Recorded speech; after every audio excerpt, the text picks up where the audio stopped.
Hey everybody, good afternoon. It's Mondays, Manic Mondays with Rob, and got Mike here with me on site in the stockyards in Texas. He's taking a little break from one of his sessions to jump in with me today and talk about pricing philosophies. Pricing philosophy. That's always a good topic when everybody starts looking about what exactly is it that we want to do with pricing. Lots of schools of thought on that one, Rob. What are you thinking on your price from a philosophy? You know, doing so much sales training and talking with so many salespeople, I keep getting a mixed message from some of the salespeople, and that's what brought this philosophy onto me, is saying, I've heard salespeople going about partial credits and taking a best offer differently from the same facility. So it started to make me think that, why aren't we having a pricing philosophy? Why isn't it coming down from the top to the car buyer, to the inventory and the pricing person, to the sales manager, to the sales staff, on just what is our philosophy? And the example I used, Mike, was, I buy a 2020 whatever, am I pricing the engine heavy and high now to sell it in 4 or 5 years? Or am I the guy that prices it low now to try to sell it right away, thinking that by the time the engine starts to fail, I'll have 7 or 8 more of them? I don't think either way is wrong. It's just, what is the philosophy of that yard?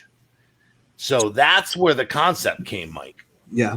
Well, every yard management system has their pricing recommendations, right? Whether you like them or whether you dislike them is kind of an irrelevant, right? But they're designed to tell you different things about what should happen with the part, whether it be a no discount or an underpriced part, or a push now, something that is in a hurry to be sold. But I do think that it is important for everybody to understand what the framework or what the box that we're going to work in, right? I had a mentor that broke pricing down into 3 different boxes. He said that there was a portion of our inventory that nobody else had. It was very unique to us, and we wanted to be the highest priced place in the country on that inventory. And then there was the portion of our inventory that was the same as everybody else. And in that inventory, we wanted to be the cheapest because it wasn't anything special. It wasn't there. So understanding what is important, in giving. Do you think that what we paid for the vehicle has an impact on the part price? Absolutely. In certain cases, and some no. But I think in certain cases, as someone that's repriced, and I know that we'll disagree on that, but in some cases, I agree with you. A part is worth what it's worth. Mm-hmm. But it also depends on how long it's been there and how much space you have. Yes. Well, I certainly agree with that. And pricing things to move and understanding, the time value of money comes into play. It costs money to rent warehouse space to a part.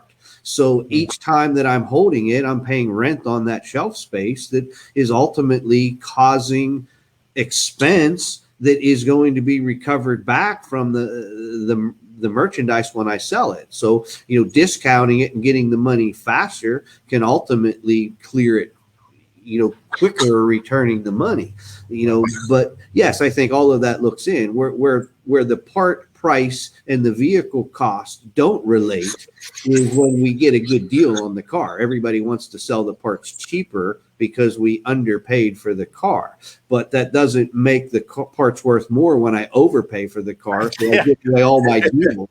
And I was just going to go, the backside of that's worse. Yeah. Because at least the other way, at least we sell the parts.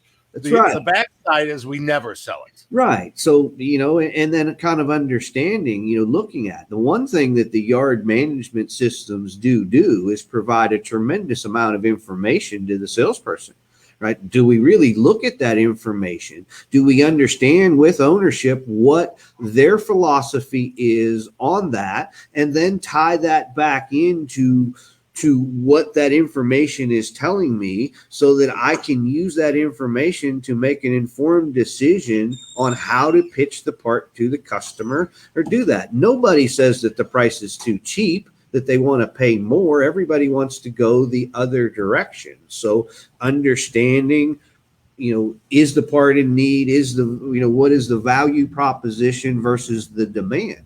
This is one of the few industries that's left out there that truly is under supply and demand economics. The harder it is to find a part, the more valuable that part comes by. I mean, there's only two reasons that a part is expensive, and they're kind of the same reason to me. The first reason a part is very expensive is they're hard to find.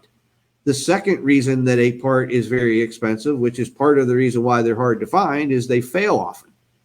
So that's why they're expensive. Cheap parts are cheap parts because they don't go bad. The demand is not anywhere close to the supply. So kind of matching them up and balancing them are key. And I think that nobody wants to be griped at by their owner or sales manager about giving parts away. It still never ceases to amaze me at how frequently we gripe about selling parts too cheap, but we don't complain about the parts that weren't sold at all because we refuse to discount any off of it when it made all the sense in the world. And understanding what we're after, I think, is a big deal.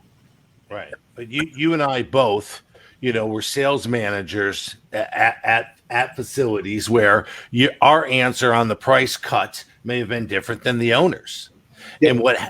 And the problem, what I wanted to make sure that I got across to ownership is, when you have no philosophy and salespeople are concerned they will get different answers from different leadership, they default to, sorry, it's $2,000 and that's it.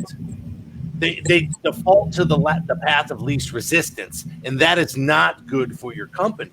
Hence why the discussions of the philosophy and where do we do? Are we using days in stock, right? What are we using to determine that? Do I have a certain percentage I'm allowed to discount by a certain days in stock, or whatever it may be? But this also goes, Mike, into partial credits, right? Returns. I mean, all of that is a philosophy of, I always was, if it's on the truck and it's at the shop, it needs to stay there.